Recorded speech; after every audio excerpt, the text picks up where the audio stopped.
Today I'm going to talk about growing seeds locally and sustainable. I'm the head grower of the Buffalo Seed Company that we run, my husband, Dr. Matthew Allen Kost, and my two kids.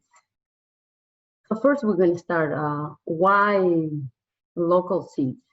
Local seeds that adapted to our system was when we saw this sign that like it's basically all these little blueprints are, or these little blue circles are the little seed companies that we usually see all around the country, but they're being bought by these big companies. So the monopolization of the seeds are getting very serious.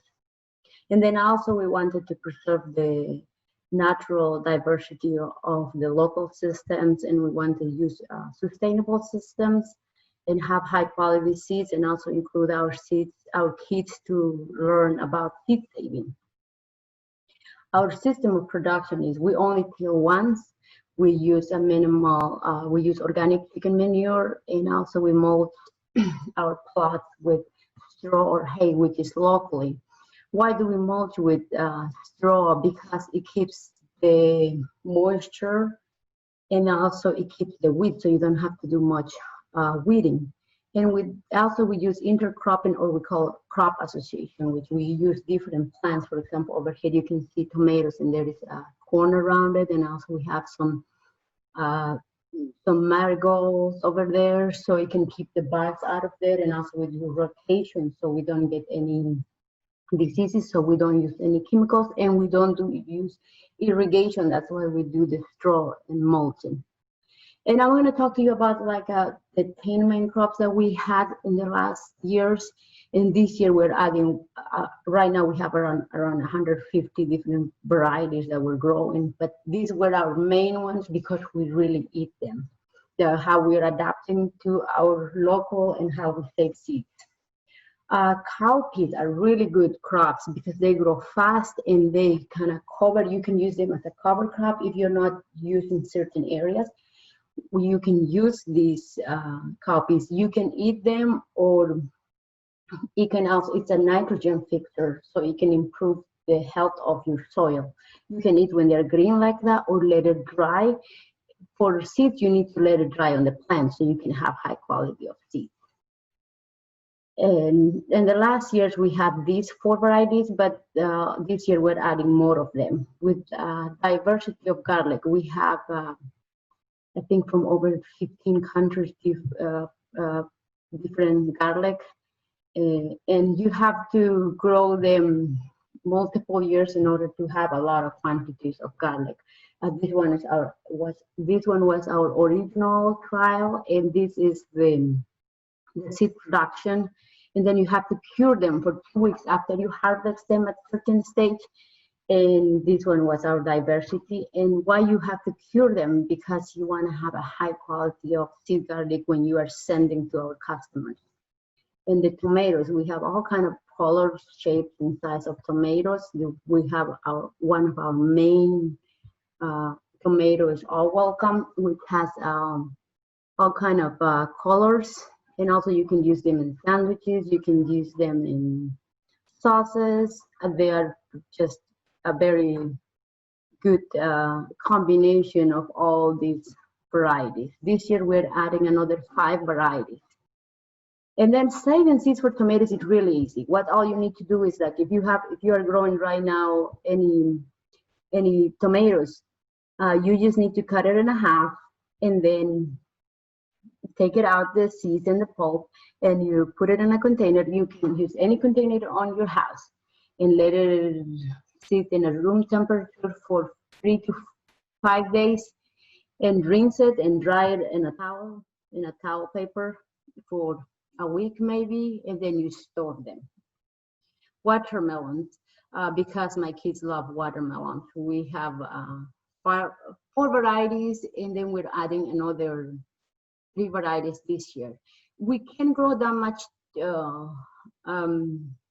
watermelons because they easily cross each other. So if you have like in your backyard right now, if you're growing 2 varieties, they're not going to really be the true variety. Next year, if you save seeds from yellow, maybe you're going to have a red one. it's fun experiment, but when you are saving seeds for selling, you want to have like if your customer is buying seeds for this one, you want them to sell it pure. So that's why we're just growing this year another 3 new ones. That is how we save seeds. It's very easily save seeds. You eat the watermelon, you spear out the seeds and let it sit for 2-3 days, rinse it off, dry it. You can do that. And the Jamaican pepper, this spicy pepper, and it's a little bit challenged to grow in terms of it takes a little bit longer. As you may know, the Caribbean has longer season than we have here, but they've been adapting to our system. And last year we had really good crop. Once they start growing and once they start producing, it's really good. And to save seeds for this one, again, you can eat it at this stage when it's green, but you want them to be red. That's when the seeds are mature. And you can save them seeds. And the eggplant, the original eggplant we got, it was Sudanese eggplant. And then this one, for example, this is a green eggplant. We got it, that one, from a white eggplant. I planted white eggplant, and then it turned out it came some green, and I saved the green one for multiple years. And now that's what I was saying, like it's the same thing like a watermelon. With eggplant, you have to have it only one kind of eggplant in order to have a pure seed. And this is a salata eswada, it's a Sudanese dish from Sudan. When we were gifted these seeds, also they share with us this recipe. It's a very delicious kind of type of salad. Corn. Here's the family planting corn, and that's how we work as a family, you know. And we use the milpa system to grow corn. And this is, for example, like here the corn is growing, and then we planted close to it the beans. And the beans is gonna climb the corn, and then we put some squash, or here is a watermelon, in order to kind of like block the weeds and keep the moisture. And it's a very good system that they use in all around the world, especially in Central America. It's a very common practice. And for saving seeds for the corn, you have to let it dry the corn cups in the plant in order to have a mature and high quality of seeds. And also you can eat fresh. This is this white Cherokee flour. In South America, we eat a lot of we call chocolate, and it's close to it. So, and then we have all these other colors. This one is a sweet black Aztec. And you can eat them, but you can save some of them. And corn also cross easily. So you kind of want to have only one type of corn when you're saving seeds from them. Amaranth, this one was given to us by a friend, Jamaican friend, and it's a very easy and fast growing green. And here in Kansas, we can't really have spinach during the summertime, but we can have amaranth, which we could replace in our dishes. Like, for example, this is quiche, and I replace it instead using spinach, I put it amaranth. It was really delicious. And to save seeds from those ones, you just need to let it flour, and when you shake it a little bit, the head of the plant, and it's gonna fall down a little black balls, which are the seeds. And that's when you know you cut it and put it on in a table to let it dry, and then you clean it, and you have your amaranth for next year. A common bean, like I was telling you, like the corn is here, the corn stalk, and there is the bean. And you can eat as a green bean, you can eat as the black beans, but if you want it for seeds, you gotta let it dry on the plant and harvest when they're black. Because if you harvest like this, the seeds are not mature. So you need to wait until you can harvest some of them and then leave 3 or 4 or 5 over here and 3 or 4 or 5 above, and then you can start having nicely mature seeds. Winter squash, we call this America. This plant or this fruit was given to my co-owner, Dr. Alan Kost, from a refugee at Cultivate Kansas City. You maybe are familiar with the refugee farm in Kansas City. And we started for a year, and then when we planted from one fruit, we got all this diversity, which was really wonderful to see. So we named it America because kind of like captures the essence of what America is. And we have flowers. For flowers, to save seeds for flowers, you really have to let it dry on the plant. And sometimes when you are growing flowers, you kind of want to cut it off so you can have more blooms.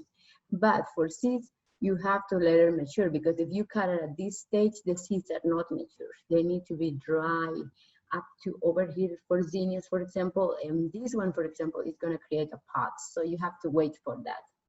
And now for zinnias, processing seeds. I just want to talk quickly how we process our seeds. We extract the seeds first, kind of like we have a special sandal here, and we kind of rub it up, and then you take it off all the seeds. And then we do the winnowing. We use wind to separate the seeds from the chaff. This is a basil seeds. And then you have a nice clean seeds. This one was cosmos after you went through all this process. And then some seeds, like for example, the beans or the peas, they don't really need much of processing. All you need to is peel it off, and you kids can do it. That it's really fun. And then for cucumbers, any fruit like cucumbers, trying to think of like eggplant, peppers, tomatoes. You kind of have to, after you extracted them, you have to let it ferment and then rinse it and then dry it off. And you have your seeds. And then for when you are selling seeds, you have to do germination tests. And also if you are growing your own seeds next year, and if you're harvesting seeds this year, next year, December, January, you need to do the germination test. So you can see how many seeds you need to plant. For example, if you want to have 100 tomato plants, and if your germination test 100, so you need 120 seeds only. But if your germination test is 25%, then you need more than that. And that's all I can share with you. If you have any questions about a specific plant, next time you can let me know. Thank you.